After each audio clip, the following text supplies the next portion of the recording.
So I don't think anyone is really strangers to these buy now, pay later platforms. We did a video not too long ago about Klarna, them in specific. They had some bad numbers come out, and people are kind of pointing to this is going to destroy the entire economy, and it might. We got a video from How Money Works saying buy now, default later. So we're going to see what they have to say. I think they might go more in depth on the whole business model. Even the thumbnail is the dumbest business model. So let's see what they have to say and what they think of this and what the future might hold for these companies. Pay later companies now have over $500 billion worth of debt on their books, according to estimates from industry groups.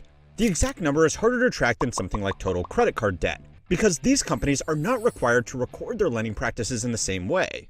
Either way, this is an especially concerning amount of money, because by design, buy now pay later loans should only last 8 weeks before they are paid off in a And what they just said there, they said they don't report them. I think that is something that's changing. I saw it somewhere, but like your buy now, pay later stuff might get reported to your credit, so it's going to affect people and make your credit score go down, possibly if you even have these loans open.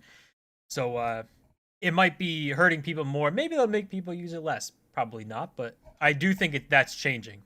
predictable installment plan. But new research and company confessions have revealed what you probably already knew. People aren't really paying off their Klarna account. They are just using it as a new way to make their month go a little bit further at the end of their money. Most of the largest buy now pay later companies are barely 10 years old now, but in that time they have been able to scale rapidly thanks to a combination of generous investor funding, a tech bro attitude towards regulations, and a service that was appealing to people who didn't want to go through a formal credit application process, for whatever reason. The argument was that these companies weren't giving out loans. They were just letting people split up their purchase into smaller payments made over a set time period. That is kind of brain dead, not giving out loans, but you're doing exactly that. I guess that's the loophole they found, and that might be closed, right? But yeah, these buy now pay later platforms I think are a thing to focus on like economy health. I think that's the best thing that they might point to when people are using these for clothing or luxury goods. Might be a sign that, people just want to spend money and maybe have money to spend. But where we're at now with these things being in grocery stores and people using it to buy groceries, I think is a bad sign that people are running out of money, that things are not great in the economy. Because when you're putting your groceries on buy now, pay later, that's like desperation because you need to eat, you need food, right? So I just think that's a bad sign. Maybe they'll get into that. And if everything was done properly, the users wouldn't even need to pay interest. But now, after giving out quick, easy not loans to anybody who could download an app, the companies are pulling a shocked Pikachu that their not debt is not getting paid back. Now, consumer debt defaults are on the rise everywhere, but BNPL has its own risks that could make this a whole lot worse than people not being able to split up their Costco hot dog into 4 easy payments. Why is paying for so addictive? I'm using Klarna to pay for these Chris Brown tickets. I don't care what nobody says. Being under financial stress takes a lot of time, a lot of planning. I'm Afterpay's #1 consumer, #1 fan. I don't know what it is about a pay in full, but I can just never resist. I will Afterpay it because I feel less guilt. On the surface, buy now pay later services are not a drastically different financial product to a credit card. Both let you make purchases now and let you pay it off later. Both offer interest-free periods if you make your payments on time, and both have been embraced by companies that want to sell you shit because they make it easier to spend money you don't have. That's actually true. So I didn't even think of it like that. A credit card and this is the same thing. It's the same product. Because these, you say, oh, you get four monthly or 4 weekly payments. And your credit card, you have a month to pay it off, right? Whatever you put on there the previous month, the next month, you got to pay it off. And then you won't get charged interest. They're literally the same product. So that might be, like the TikToks and stuff they showed, it might be a gamification of this system. Just kind of like Robinhood did with stocks, getting people more addicted to trading and swiping up and seeing confetti. That this is a gamified way to kind of get people to spend more money and use it, because like people said this was addicting. I don't know what's addicting about being like, I can split my burrito into 4 payments. Man, that sounds great. But it does gamify it a bit because these are the same products, but people love using buy now, pay later, and thinking that they're saving money or that they're being responsible or some things, even though it's like terrible. Like if you have to buy now, pay later, like don't buy it at all. According to data collected by the Fed, credit cards are some of the most profitable products that banks offer to their customers. Even including their interest-free purchase periods, the banks still make returns 4 times higher on credit card lending than other products like mortgages, commercial lending, and traditional personal loans. Buy now, pay later companies, on the other hand, have struggled to turn a profit at all. In fact, most of them have been making spectacular losses. According to public financials, Affirm lost nearly $500 million last year, which was actually an improvement on the year before, where they lost nearly a full $1 billion. Other companies like Afterpay, Klarna, and PayPal's Pay in 4 are harder to get data on because they are either private companies that don't have to publicly disclose their financials, or they were acquired by other companies, which mixes in their losses with profits from other parts of the business. Klarna has raised a lot of capital from the ever-reliable SoftBank to scale its business operations. This is a bad sign. SoftBank giving you money is typically a bad sign. These guys are not great investors. Usually they're buying the tops of all these companies, and then it's just downhill since they get in. So, maybe buy now, pay later doesn't have much of a life after this if SoftBank's getting involved. The company did claim to have some quarters of profitability thanks to their creative use of AI to cut down on customer support expenses. But a lot of that was actually thanks to low borrowing costs, a generous interpretation of how reliably their customers would repay their installments, and ignoring everything else that it takes to run the business. The company's actual profit for the quarter was a nearly $100 million loss, doubling from the same time last year. In the supposed golden age of buy now, pay later, the industry leader has had to put off its IPO because it's not clear if the business is even viable. These losses are occurring across the industry despite the fact that these companies typically take a larger cut of sales from merchants and charge higher effective interest rates on delinquencies. Because, oh yeah, even if you don't personally use any of these services, you are still paying the price for them. Companies were supposed to make their money was by charging a higher than normal merchant fee from the retailers that use them as a payment option. Mass market credit card processors like Square, Stripe, Shopify, or PayPal usually charge merchants around 1.5% to 3.5% on sales to take credit card payments, according to data from NerdWallet and the company's own information portals. Buy now, pay later companies have started charging as much as 8% on sales to average retailers, according to a report by Merchant Cost Consulting. Larger companies like Walmart, Amazon, and DoorDash can negotiate these rates individually, but those agreements are largely kept private. For many retailers, 8% represents their entire profit margin after costs and expenses on a sale. Yeah, 8% is crazy. Even the 3% that credit card companies or payment processors charge is still pretty high stuff.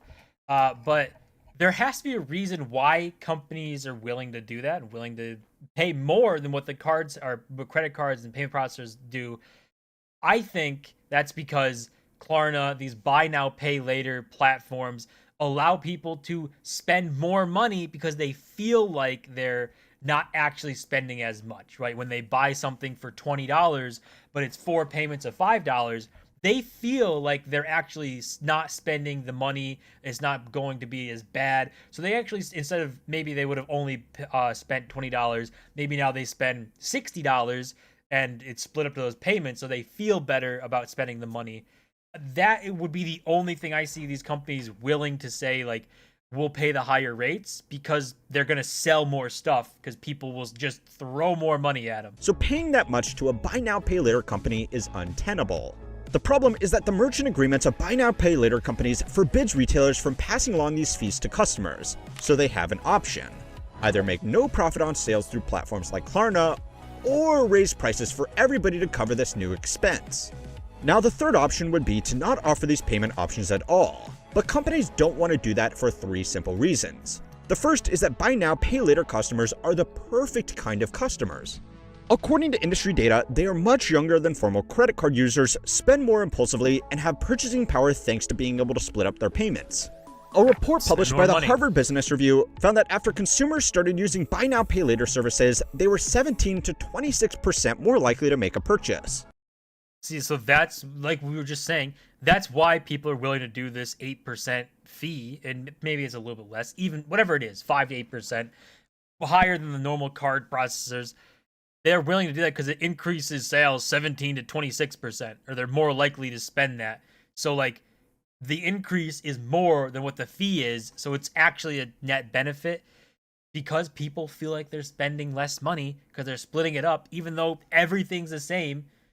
Like, it's insane, right? People just don't understand how the systems work, and that goes for everything. But like, this is not good. Not only that, but their average purchase was 10% larger than it was with normal payment methods, leading to an overall increase of 30% in discretionary spending. Here we go. A 30% increase in Massive spending increase. on non-essentials is not something that the average household can reasonably afford right now, especially amongst the groups attracted to BNPL.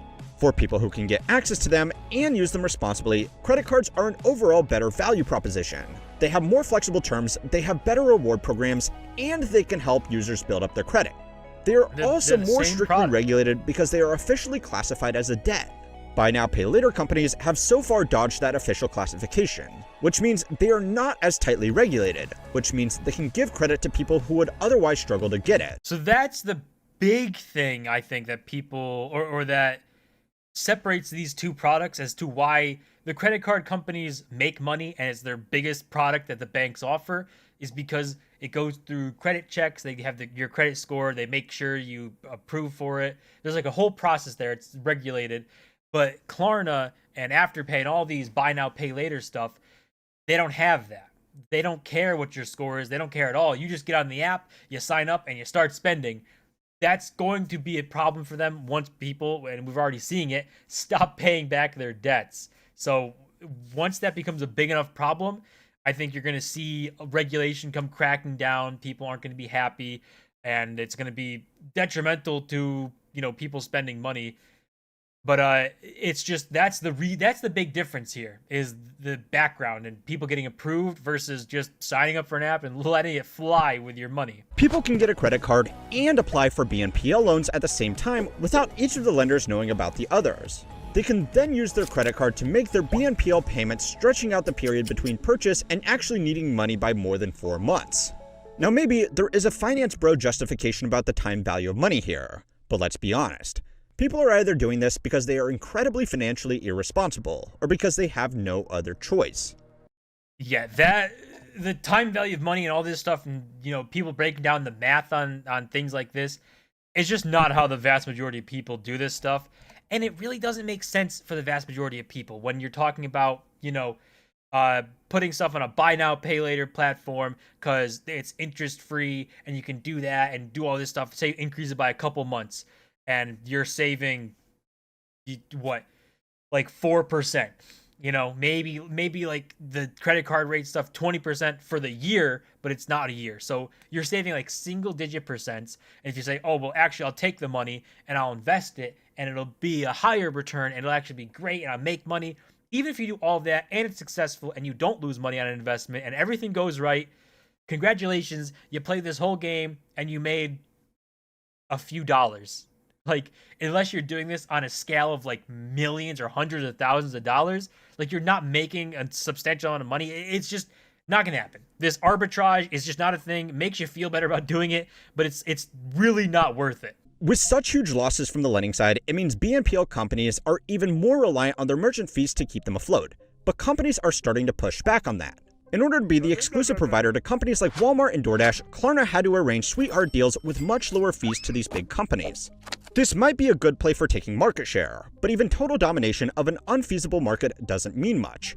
Investors are likely to keep throwing money at these companies because if they can be the last one standing, there is the possibility of increasing margins. But that's going to come with some trade-offs for everybody else.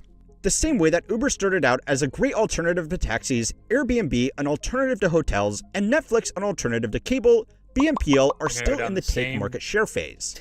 Eventually, these companies will need to make their service worse, and take in more revenue if they want to continue existing.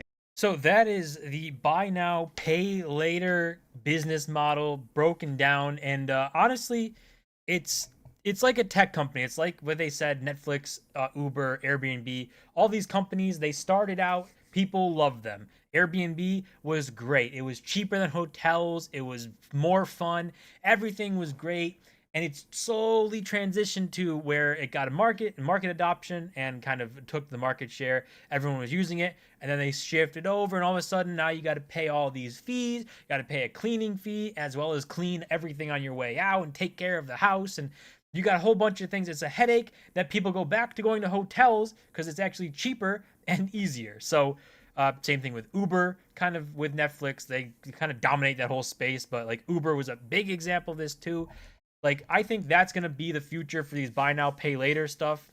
They're going to try and take market share by losing a bunch of money up front, offering, interest-free rates and better deals to businesses and stuff to partner and get the market. And then once they have that, and once people are using it, they're going to jack up fees, jack up rates, maybe even get rid of this interest rate period and try and trick people into doing this and then paying a small amount of interest no matter what. And then that's how they're going to try and make money. They're going to make the service worse. That's just the path all tech seems to go down. Honestly, it might be for the best, because I don't think you should be using buy now, pay later for anything. You really, like, maybe if it's an absolute detrimental thing and you need to use it, it's like life or death, or like it's something major, maybe then you can just kind of squeak by and say, I just need a little bit of room to breathe to try and figure the situation out. We'll see. I don't think this buy now, pay later stuff has a long future. The business model doesn't seem to work, and the only way for them to make it work is to make it not really usable, and people lose the idea of what it really is right now. So we'll see what happens, but I think we might be at the peak of buy now, pay later, and it might be downhill from here. That's it for this video. As always, donation and subscribe, and I'll see you guys in my next video.